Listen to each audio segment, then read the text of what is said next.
ಇವರಿಗೆ ಜನರ ಯಾವುದೇ ರೀತಿ ಅಭಿವೃದ್ಧಿ ಬೇಕಾಗಿಲ್ಲ. 1 ಕಿಲೋಮೀಟರ್ ರೋಡ್ ಆಗಿಲ್ಲ ರೀ. ಒಂದೇ 1 ಕಿಲೋಮೀಟರ್ ಆಗಿರ್ತಕ್ಕಂಥ ರೋಡಿಗೆ ಗುಂಡಿಗಳ ಮುಚ್ಲಿಕ್ಕೆ ಹಣ ಇಲ್ಲ ಇವ್ರ ಹತ್ರ.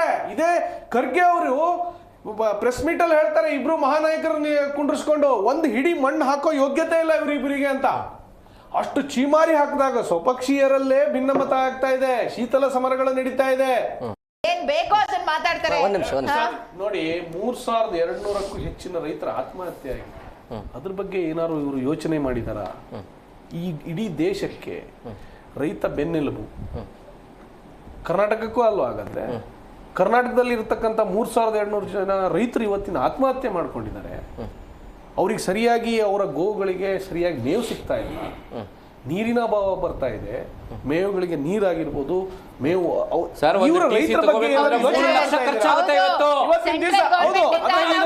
ಸೋಷಿಯಲ್ ಮೀಡಿಯಾ ಆಗಿರ್ಬೋದು, ನಿಮ್ಮ ಮಾಧ್ಯಮಗಳಲ್ಲಾಗಿರ್ಬೋದು, ಪ್ರತಿಯೊಬ್ಬರು ಜನರು, ಸಾಮಾನ್ಯ ಜನರು ಹೇಳಿಕೆ ಕೊಡ್ತಾ ಇದ್ದಾರೆ. ಇದು ನಾಲಾಯಕ ಸರ್ಕಾರ ಅಂತ ಹೇಳ್ತಾ ಇದ್ದಾರೆ. ಕಾಂಗ್ರೆಸ್ ಸರ್ಕಾರಕ್ಕೆ ಚೀತೋಳು ಉಗಿತಾ ಇದ್ದಾರೆ. ಗಾಳಿಗೆ ಬಿಟ್ರೆ ಕೇಳಬೇಕು, ಚೀತೋಳು ಉಗಿತಾ ಇದ್ದಾರೆ ಸ್ವಾಮಿ. ಇವರಿಗೆ ನೈತಿಕತೆ ಲಜ್ಜೆಗೆಟ್ಟ ಸರ್ಕಾರ ಇದು. ಜನರನ್ನು ಇದು ದಿವಾಳಿ ಲೂಟಿ ಮಾಡಿದ್ದಾರೆ, ಜನರನ್ನು ದಿವಾಳಿ ಮಾಡ್ಲಿಕ್ಕೆ ಹೊರಟಿದೆ ಈ ಸರ್ಕಾರ. ಯಾವುದೇ ನೈತಿಕತೆ ಇಲ್ಲ ಇವರಿಗೆ, ಒಂದು ದಿವಸ ಮುಂದುವರಿಯೋ ಯೋಗ್ಯತೆ ಇಲ್ಲ ಲಜ್ಜೆಗೆಟ್ಟ ಸರ್ಕಾರ ಕಾಂಗ್ರೆಸ್ ಸರ್ಕಾರಕ್ಕೆ. ಈ ಮೂಲಕ ರೀತಿಯಾಗಿ ಜನರ ಅಭಿವೃದ್ಧಿಗೋಸ್ಕರ ಇವರು ಯೋಚನೆ ಮಾಡ್ತಾ ಇಲ್ಲ. ಹೀಗಾಗಿ ಬಿಜೆಪಿ ಪಕ್ಷ ನಾಳೆ ದಿನ ಅಹೋರಾತ್ರಿ ಅನಿರ್ದಿಷ್ಟಾವಧಿ ಧರಣಿ ಸತ್ಯಾಗ್ರಹವನ್ನು ಮಾಡ್ತಾ ಇದೆ. ಇವರು ಜನಾಕ್ರೋಶಕ್ಕೆ ತುತ್ತಾಗ್ತಾ ಇದ್ದಾರೆ. ಪ್ರತಿ ದಿನ ನಿತ್ಯದಲ್ಲಿ ಜನಾಕ್ರೋಶಕ್ಕೆ ತುತ್ತಾಗ್ತಾ ಇದ್ದಾರೆ ಕಾಂಗ್ರೆಸ್ ಸರ್ಕಾರ. ಹೀಗಾಗಿ ಜನರ ಪರ ಧ್ವನಿ ಎತ್ತಲಿಕ್ಕೋಸ್ಕರ ನಾಳೆ ದಿನ ನಾವು ಅಹೋರಾತ್ರಿ ಧರಣಿಯನ್ನ ಕೈಗೊಂಡಿದ್ದೀವಿ.